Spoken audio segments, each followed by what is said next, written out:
Bom, pessoal, nessa aula eu vou mostrar para vocês a notação de Danavi-Rattenberg de forma mais simplificada possível.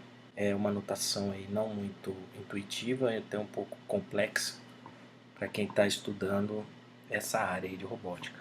Bom, Jacques Danavi e Richard Rattenberg, eles desenvolveram uma teoria geral que eles querem uma sequência articular de juntas. Uma sequência articular de juntas nada mais é que uma cadeia de cinemática, o que aplica aí ao nosso mecanismo de estudo, né, que seria o manipulador robótico. Tá? O principal aspecto dessa teoria é que eu consigo encontrar a posição do meu efetuador apenas com 4 parâmetros. E isso, de certa maneira, simplifica um pouco, né, os cálculos, apesar de, como eu tinha dito antes, essa notação ela não é muito intuitiva. Tá? Eu particularmente acho ela um pouco complexa, né? E para quem está aprendendo Danavi-Rattenberg tem que ter aí bastante atenção nas restrições que Danavi-Rattenberg impõe, né, sobre o desenvolvimento da notação.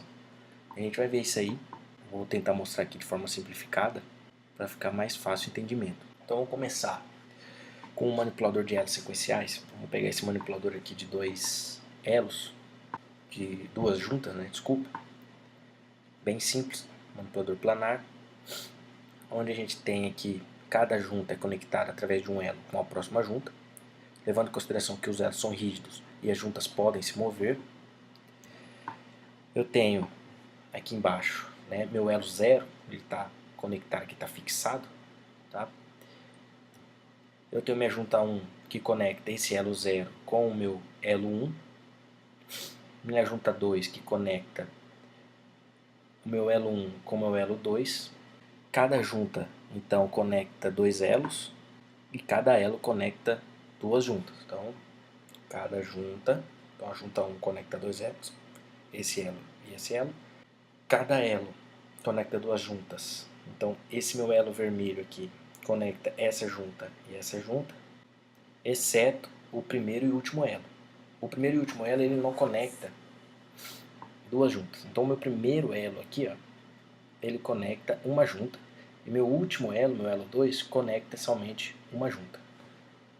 Isso geralmente é um manipulador robótico. Então eu tenho N juntas. Nesse caso aqui eu tenho 2 juntas. E N mais 1 elos. Tá? Então toda configuração de robô, de manipuladores robóticos, a gente vai ter esses parâmetros aí. Então N mais 1 elos. Então eu tenho 2 juntas e 3 elos, certo? Então eu tenho elo 0, elo 1 e elo 2, junta 1 e junta 2. Os parâmetros de Danavi-Rattenberg, eles fazem com que eu tenha a posição relativa de uma junta com uma outra junta. Isso que os parâmetros de Danavi-Rattenberg me fornecem. Primeiro eu preciso colocar então um eixo de coordenadas no final de cada elo, certo? Então eu tenho aqui meu elo J-1, que a gente chama aqui, tá como link. Em algumas bibliografias a gente vai encontrar link, em outras bibliografias a gente vai encontrar elos, tá? Link é em inglês, mas a gente tem algumas bibliografias que colocam como link. Então eu tenho o link aqui J-1, o elo J-1 em vermelho e o elo J em azul. Eu tenho a minha coordenada J-1 e minha coordenada J.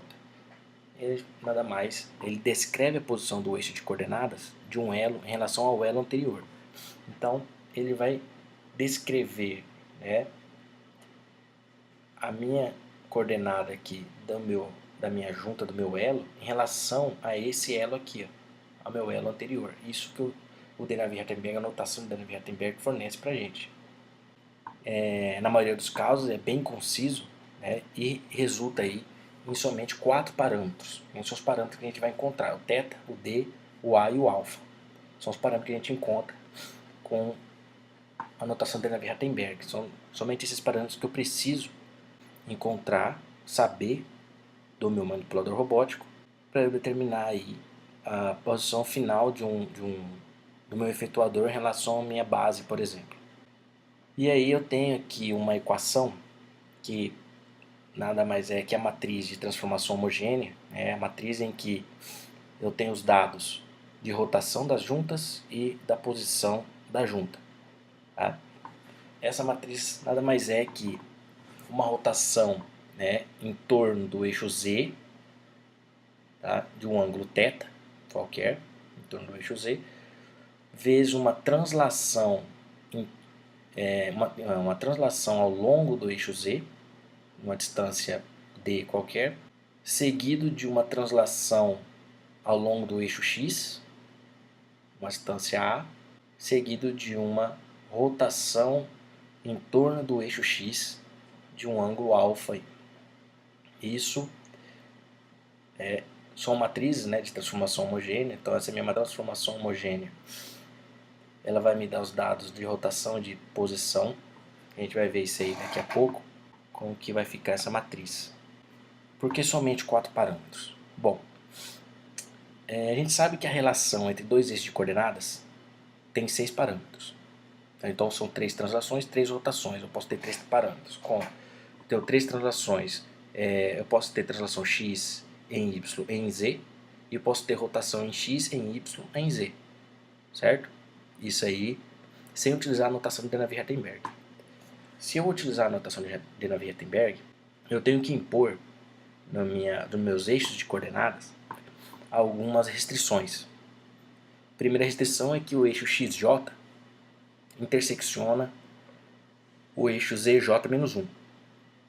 Então o XJ vai interseccionar o meu Z anterior, tá? Meu eixo anterior.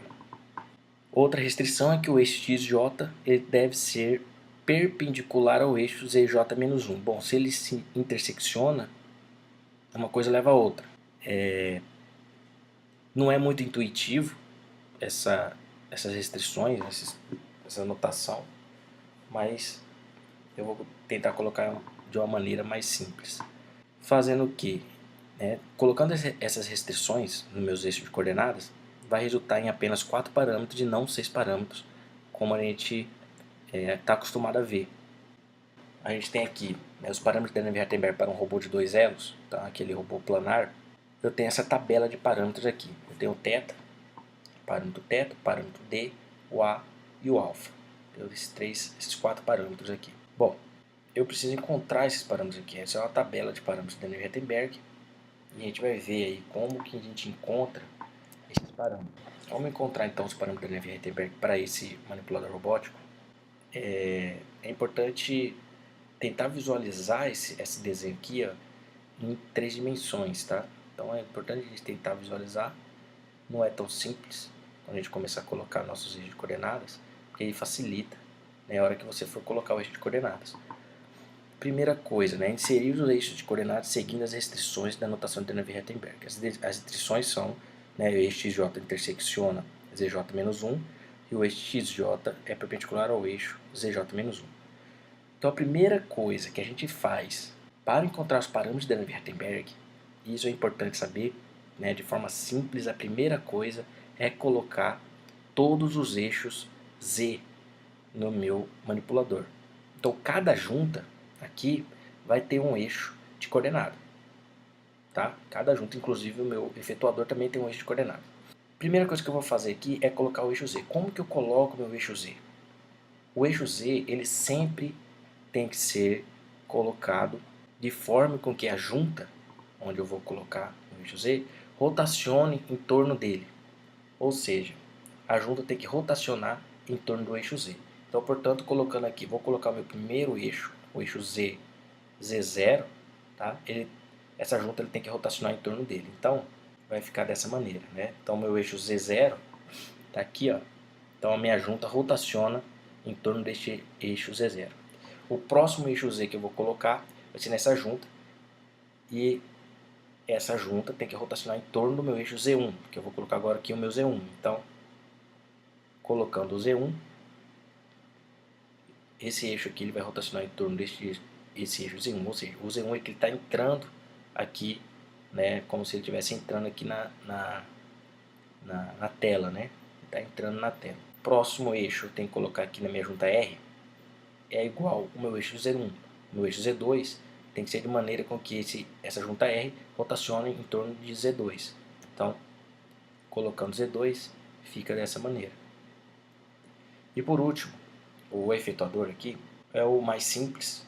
A gente sempre copia o eixo anterior para o eixo do efetuador. Então, se meu Z2 está dessa maneira, o meu Z3 também vai ter que estar desse jeito. Então, meu Z3 está aqui colocado igual ao meu Z2. Sempre. Eu sempre copio meu eixo anterior.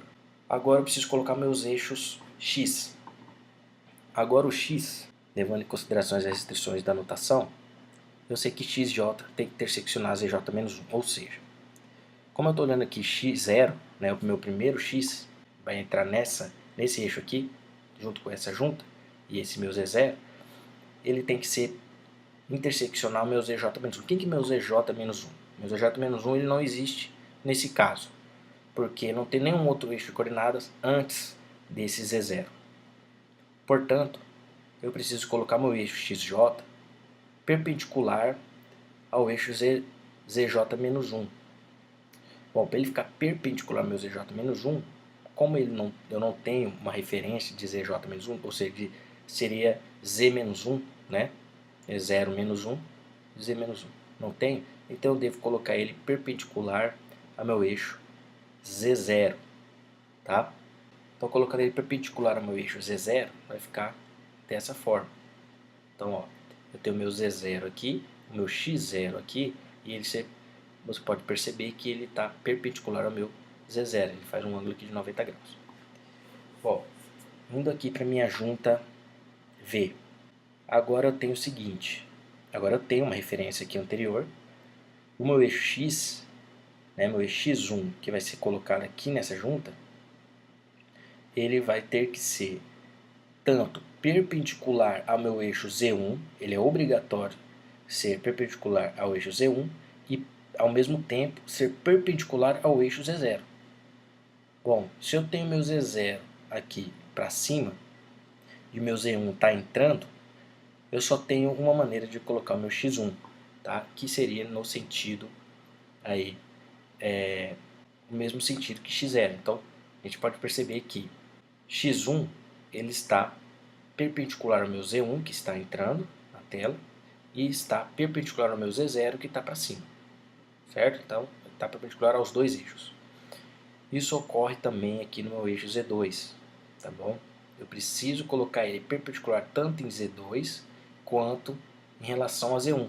Então, se o meu Z2 está entrando, o meu Z1 também está entrando, para eu deixar ele perpendicular quanto em relação aos dois eixos Z1 e Z2, ou eu posso colocar ele igual ao meu X1, nessa direção, nesse sentido, ou eu posso colocar ele, né, eu poderia colocar ele aqui para cima, né, ele também ficaria perpendicular ao Z2 e perpendicular ao Z1, não tem problema. Nesse caso, vamos colocar ele igual ao X1, isso, como eu tenho essa situação aqui, a melhor maneira a gente sempre é deixar ele igual, tá? Se for possível, deixa igual ao X1. Só muda se não for possível, porque simplifica um pouco depois para a gente encontrar os parâmetros. Então a gente percebe aqui que X2 está perpendicular ao Z2 e X2 também está perpendicular a Z1. E o meu último eixo de coordenadas, eu copio, né, o meu X2 aqui, ele vai ficar, então, o meu X3 igual ao X2. Então, esse eixo do efetuador sempre é igual ao eixo anterior, sempre. Bom, dessa forma, eu tenho aqui a primeira parte, que é colocar os eixos de coordenada. A partir daí, né, que eu tenho meus eixos de coordenadas já postos, eu preciso encontrar a minha tabela de parâmetros. Então, está aqui minha tabela, eu preciso preencher essa tabela de parâmetros aqui. O θ, o d, o a e o alfa. Para isso, eu tenho uma receita, né? Uma receita de bolo aqui. A gente vamos seguir essa receita aqui, que aí fica mais simples da gente encontrar os parâmetros. Então eu vou encontrar o parâmetro aqui. O i significa aqui qual é o eixo de coordenadas que eu estou olhando, tá? Então o i vale aqui 0. Eu estou olhando aqui, ó, j0, né? Meu eixo j0, z0, x0. O i quando vale 1 eu vou olhar z1, x1. Quando vale 2, Z2 e X2. Eu tenho 3 juntas, Portanto, eu vou ter 3 linhas aqui na minha tabela.